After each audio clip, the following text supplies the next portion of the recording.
everybody that's trying to save the world, you know, they sometimes might just need somebody to talk to kind of just make sure their head's in check. Carlton, is there any thought about that, with the characters needing just a little professional help maybe, to talk this stuff out? Well, you know, not every scene that we think about in the writer's room actually makes it into the broadcast show. But, so here's a scene that, you know, where some of the characters are dealing with some of the stresses in their lives that just, for some reason or another, didn't make it into the series. But we thought you guys all might enjoy seeing it here.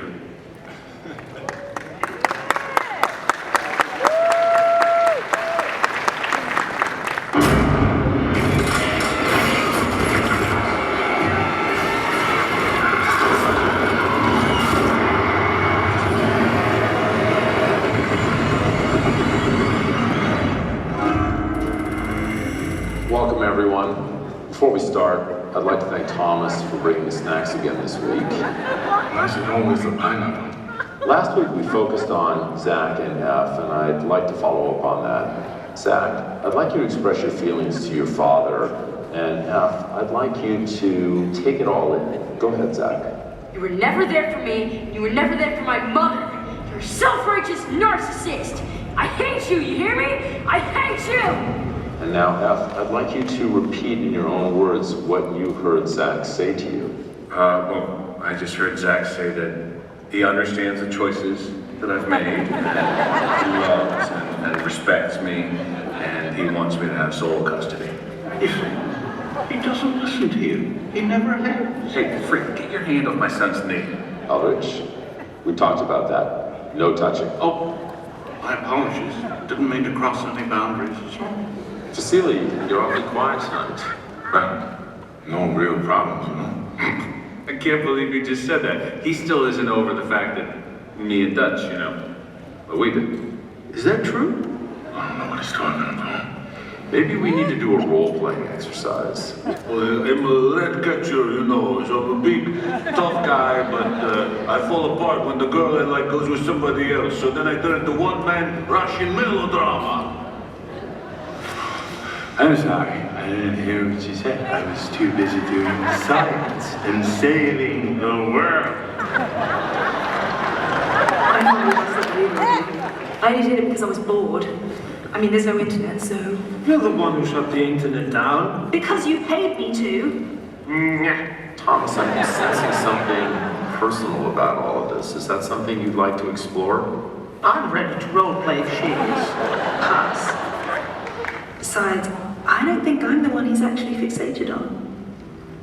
Yes, you're right.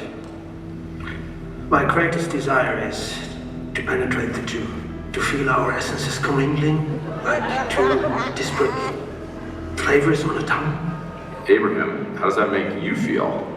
Not good. Gus, is there anything you'd like to share? Actually, yeah. I've been thinking about my mom. Maybe it's time to let her go, huh? Don't listen to what he says. It's okay to be loyal to your mother. Eldridge, you remember what we talked about last week? Want to pick up there? Okay. I'm willing to admit that I may have an oral fixation. Fine. I have a drinking problem. I can't control it. And it's destroyed everyone who's ever tried to get close to me. I've been there. I believe there are differences, but if you're serious about changing, I'm willing to help. I would love that, F. There's a 12-step meeting right after this. I could take you there. I'm not sure that now is the right time for me. I was planning to infect another city. Sir, I can take care of that if you don't mind. Go to the meeting. Can you give me a few days to think about it? Good luck with that. Well, I'm afraid we're out of time, but I think we made good progress tonight. So, see you all next week.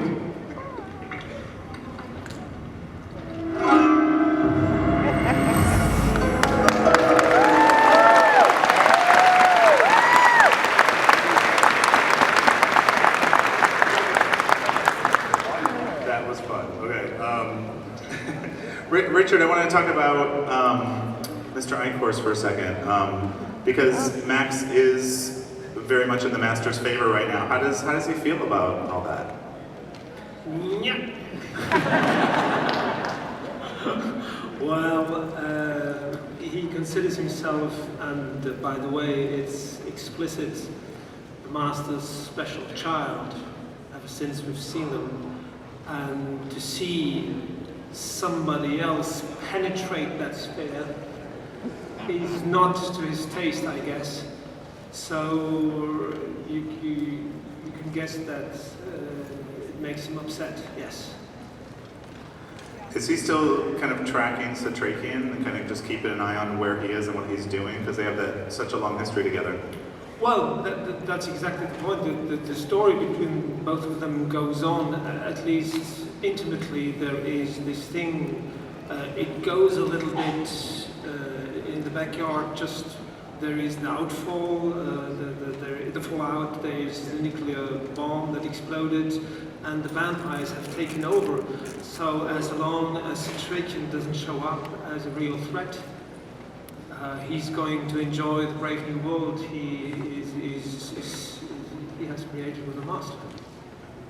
Am I the only one, though, that's hoping for an Eichhorst Satrakian reunion sometime in this season? Anyone else? Might we see you guys back together? I think chances are high, but you never know, you know. Oh, we will. Let's just say it. We will. We'll see them together, for sure.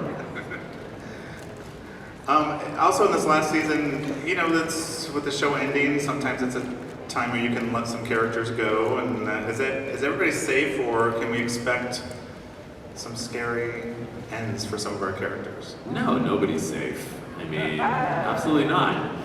It was fun though, because obviously one of the great joys of making television is not only creating a group of characters, you know, on screen, but it's the kind of wonderful relationships that develop behind the scenes. And so it was sad that the show was ending, but it was also, I think, you know, fun for everybody to really see what the fate of their characters were. And you know, we get a really definitive ending for each character on the show, and certainly not everybody survives. I mean, it's not that kind of a show, and it would not be, in our view, sort of a fair ending if everybody was to make it. So, you know, I think the fun thing about the show is we really get to play out the end of that narrative, and I think there are some things that you guys will find really cool and surprising about how that goes down. Okay. And Miguel Gomez couldn't be here with us today, but can you talk about Gus's journey? We kind of see him in this episode and how he's kind of stepped up a little bit in his role, but can you talk about where he goes forward? You know, Miguel is fantastic, and Gus is a sort of character. It's one of these sort of story issues that writers develop, where it's been difficult to really get him in the mix with the core group. He seems to want to get with them and pull apart. So we really thought a lot about giving him, you know, more time, giving him his moment in the sun, because he's one of these people, like everyone else, but in his own way, kind of well equipped for the challenge, this unique challenge of fighting these Strigoi. So we really wanted to get him looped back in with some of the other. I mean, you never had I mean, Corey, correct me, was this like the first time you had a scene with him, right? Yeah. I mean, it wasn't until this season and well into the season that we actually meet. Yeah. And it's a sort of an interesting challenge because, you know, the audience knows the characters really well, but to me, he's just some new guy. It was so strange because even, you know, as writers, we were like, I guess we weren't fully aware. It just seemed almost impossible that we could have these two characters coexisting for 4 seasons of the show and then realize, oh my gosh, they've actually never met face to face. Yeah, there's one scene later in the season where we really have a heart to heart. We really have a moment to sort of share our stories of loss, and it's one of my favorite scenes I've shot in the whole series. We talked a little bit about the romance of some of the characters. Max, I think Zach might be getting a little love interest. We see a little bit in the first episode. Can you talk about his romantic journey this season? Yeah, well, basically at the start of season 4, Zach is living with the Master, and the Master kind of gives Zach everything that, you know, he needs and wants. But Zach he starts to feel lonely because he doesn't really have anyone. So then the master gives Zach Abby, which is a servant girl. And you can see it in the first episode. Zach he has a little crush. So then he really wants to do anything to impress her. Talk about your hair in the first couple episodes. We definitely kind of have that teenage mop happening. Oh, yeah. Talk about that a little bit. I assume, is it your hair? It is. They wanted me to grow it out, for this season. And you can kind of see the more rocker, kind of lonely style because I'm jumping on the couch with the air guitar. I don't really care about how I look. So yeah, that was. I just have to say I'm so glad to not be the person to be asked about their hair. I stayed away from it. Thank you. Richard, is iCourse looking at Zach at all as somebody he can kind of mentor a little bit, or does he see him as an obstacle or a threat? How does he see him?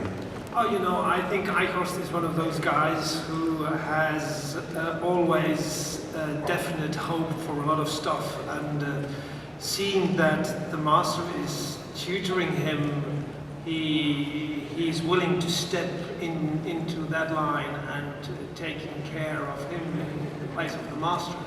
There is this wish, that's for sure.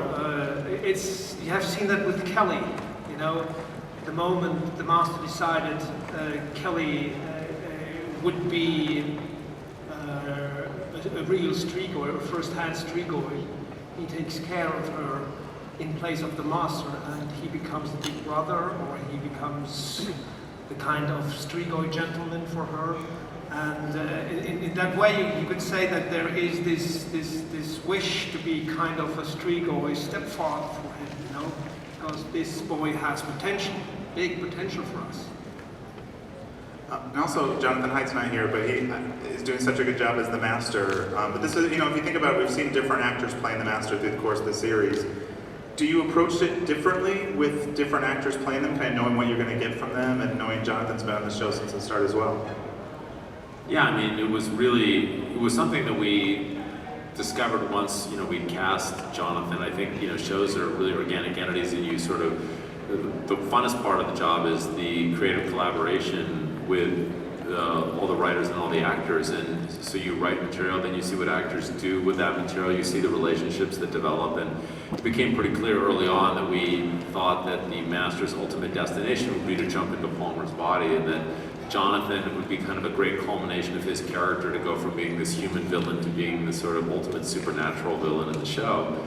And Jonathan embraced it, and I think it's just one of my favorite things about this final season is watching his performance unfold. And there was a day when I was on set and he was in full master regalia sitting at a table full of crew members, just dressed as the master, eating and carrying on. And it was like perfect, off screen, on screen. He had embraced the part exactly as we hoped he would.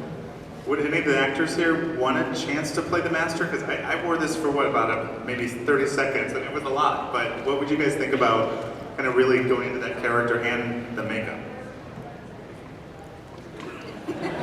Immediately. Yeah, exactly. iCourse has wanted nothing more than to be the master. And we're not saying that none of us do become the master. That's right. We're not saying they do, but we're not saying what they don't do. No, that's anybody here could be the master. That could be a clue, could not be a clue. Jim, you were just the master, weren't you? How did it feel? Felt good. Felt good. I Powerful. see you looking at me differently. Got my eye on you. For more where that came from, just click left to watch part 1 of the Strain panel, or click to the right to watch part 3.